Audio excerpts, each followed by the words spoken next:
Hello again and welcome to another Warhammer 40k Imperial Guard tactic video. And today guys we're going to be doing another quick tip tactica, and we're going to be taking a look at how heavy weapon teams are the key to your combat guard army.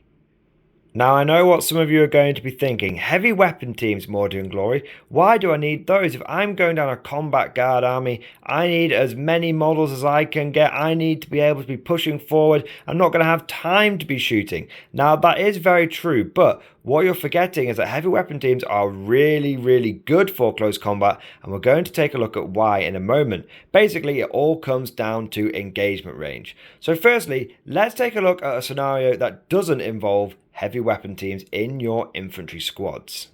So let's take a look at the scenario below. We've got 30 guardsmen that all want to be able to charge into these 5 plague marines. So let's move them in and see realistically how many we can get into engagement range with an average 7-inch charge.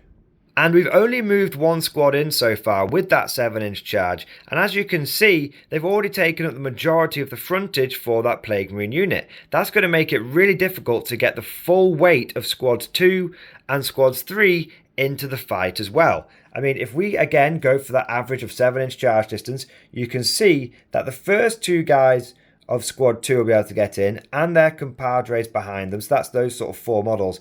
After that, it's going to start getting very difficult to get people into engagement range. In fact, if we put the tape measure down here, you can just see how far away this chap on the far side of the squad is. Now, of course, you will get your 3-inch pile-in before you fight, but don't forget that that's just to get him to this one bloke here, but he's more than likely already going to have been contacted by the 4 guys on this side of the squad, which means more than likely these 6 members of squad 2 over here won't even be able to get into engagement range. Let's move this squad in with the 3-inch pile-in and see what it looks like at the end. And as you can see, even with the 3-inch pile-in, these 3 members of the squad here are not going to be able to get within engagement range. They're not within those first 2 ranks that essentially get to fight, because it's half an inch and then half an inch again for your engagement range. So that is 30% of the squad that is unable to fight. That's actually quite a lot of damage being missed out on. And with 3rd squad, the situation gets even trickier. I mean, look at that. The majority of the frontage of these plague marines has already been taken up. If we're lucky, we'll be able to get the first 4 guys in. We might not even get that many in. So let's see how far we get with our 7-inch charge and 3-inch pile-in, and see how many members of the 3rd squad we're able to get into engagement range without using heavy weapon teams.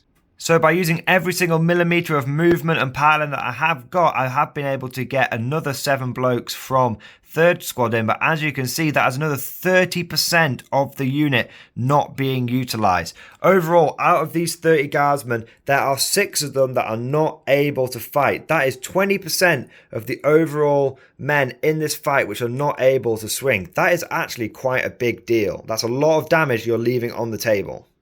But now let's add in the heavy weapon teams to each squad. Now you can see each one of these heavy weapon teams is on a very large base. That means that as long as you've got someone within half an inch of that heavy weapon team base, they are able to swing. So you've got blokes which are way back here at the back of the squad. Traditionally, they'd be nowhere near the fight. They'd be a good inch or 2 away from engagement range. But thanks to the size of that heavy weapon team base, you can absolutely get them into the fight super easily.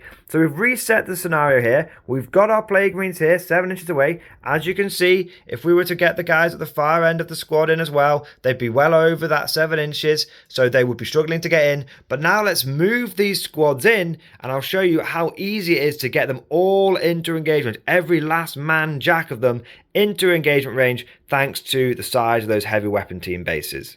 And just by moving the first squadron, you can already see how much more frontage we have created. By being able to deploy in a longer formation rather than a big line, being forced to get all the ranks in from that first squadron, we've been able to save space on both sides of the Death Guard squad, which will make it much easier for us to get our infantry into the fight. So you can already see that. Now let's get the rest of the squads in.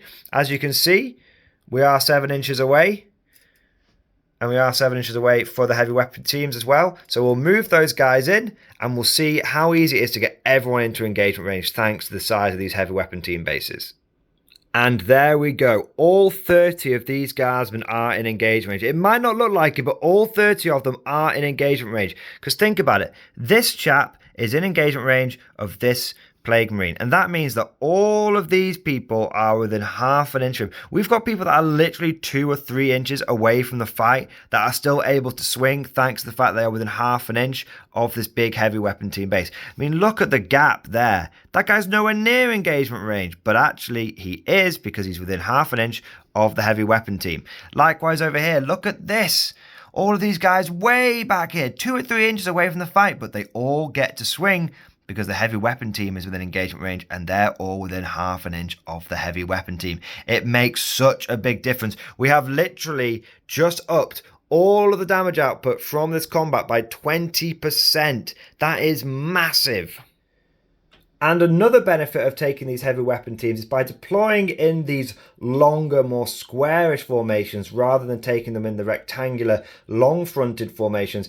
It makes it easier for you to string your guys back into buff range of various characters. So for example, this priest is comfortably behind the combat, but he is in range of all 3 of these squads, which means all of these guys are getting even more attacks. But that's it for today. I hope you enjoyed the video. If you have, please consider giving it a like and subscribing to the channel, and let me know what you think down in the comment section below. If you've got any other ideas for quick tip tacticas that you'd like me to cover, then put it down in the comment section and I'll consider making a video on them. If you've really enjoyed today's content and you want to see more stuff like this, then please consider becoming a channel member or Patreon supporter. Details down in the description below. But without further ado, we'll leave the video there. Thank you for watching, and of course, as always, I'll see you guys next time.